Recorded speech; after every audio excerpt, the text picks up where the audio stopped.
Hello everyone, welcome back to another video. इस video को shoot करने के लिए मैं बहुत लेट हूँ, but here I am shooting this video today. So in this video हम बात करेंगे एसबीआई पीओ के बारे में, जिसकी वैकेंसीज़ जो हैं वो बहुत कम आई हैं इस बार। ओनली 600 वैकेंसीज़ आई हैं। एंड कई सारे जो एस्पिरेंट्स हैं वो ये सोच रहे हैं कि या तो फॉर्म भरें या तो ना भरें। कईयों ने अब तक फिल कर भी दिए होंगे, क्योंकि मैं बहुत लेट शूट कर रही हूँ। फ़र्स्ट ऑफ़ ऑल, सबसे पहले जो आपने चेंजेस देखे होंगे एग्ज़ाम पैटर्न के अंदर, वो है मेजर इंग्लिश को लेकर।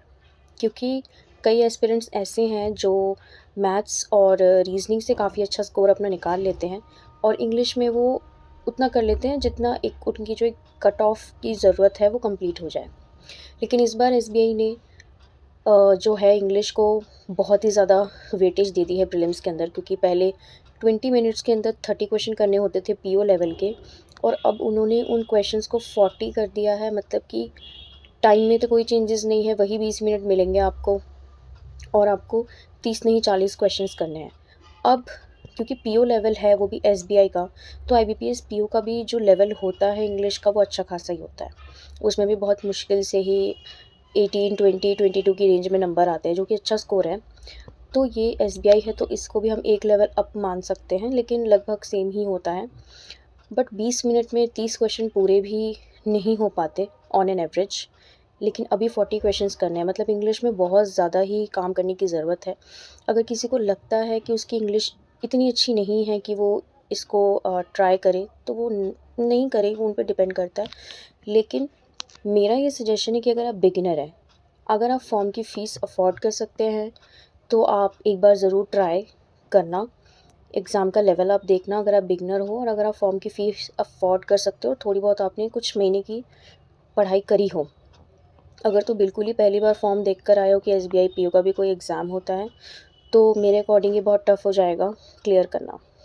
और दूसरा, अगर आप फ़ीस अफोर्ड नहीं कर सकते हो और बिगिनर हो, तो फिर मत करो, क्योंकि फिर वो wastage of money and time होगा।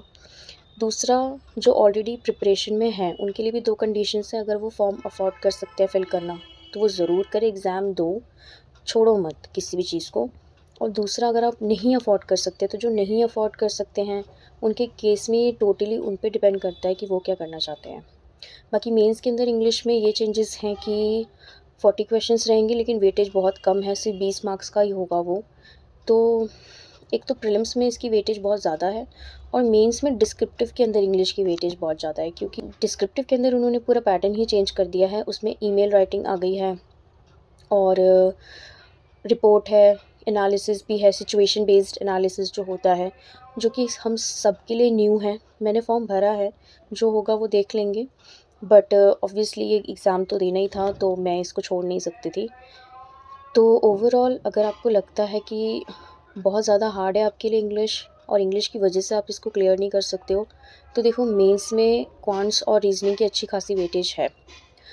आई थिंक 60 मार्क्स की हैं। अभी मैंने बहुत पहले देखा था पैटर्न, जब ये फॉर्म रिलीज़ हुआ था। तो आप चाहो तो वहाँ से स्कोर कर सकते हो, लेकिन डिस्क्रिप्टिव तो क्लियर करना ही पड़ेगा, क्योंकि उसमें कोई ऑप्शन नहीं है। अब लेटर और ऐसे बहुत ईजी हो जाता था कि ये 2 चीज़ें 30 मिनट में टाइप करनी थी, लेकिन उसमें भी 30 मिनट के अंदर ही आपको जो भी नए टॉपिक्स ऐड ऑन किए गए हैं वो देखना होगा कि पता नहीं उनका क्या रहेगा, उसमें सारे टाइप करने हैं या चॉइस मिलेगी। क्योंकि अभी तो मैंने फॉर्मेट भी नहीं चेक किया है। जैसे ही मुझे इसका कंटेंट मिलेगा या कोई भी ऐसी यूज़फुल क्लास मिलेगी, मैं आपको अपने टेलीग्राम पे शेयर करती रहती हूँ, कर भी दूँगी। डिस्क्रिप्टिव में लिंक है, आप जॉइन कर लेना, और मेरे चैनल को भी सब्सक्राइब कर लेना if you want. It's totally depends on you. So या ओवरऑल, अगर आप मेरी तरह ही रिपीटर है, पहले से एग्ज़ाम देते आ रहे हैं, तो दे दो, क्योंकि आपने प्रैक्टिस करी है। और जो जिन्होंने 2024 में एग्ज़ामिनेशंस दिए थे, RRB PO clerk, IBPS clerk PO, जिन्होंने मेंस भी दिया है, जिसका नहीं हुआ वो भी ज़रूर देना, ठीक है। सो ओवरऑल यही था। अगर कोई और क्वेश्चन या डाउट होंगे तो ज़रूर I will try to solve them. So मिलती हूँ आपसे अपने नेक्स्ट वीडियो में।